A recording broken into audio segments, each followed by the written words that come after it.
Hello, welcome back to Bell's Learning Corner Reading D。好，今天我们要来看看这些 robot， 他们住在 Robot Land。那今天的学习目标呢，最主要是有很多的 robot， 所以复数。那记得动词就不加 s， 虽然是第三人称。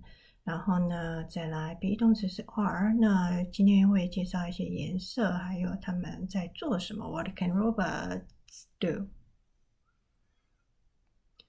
robots are red. Some robots are blue. Some robots live in a big robot shoe. Some robots are short. Some robots are tall.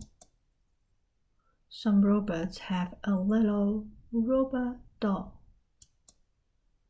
Some robots ride.Some robots jog.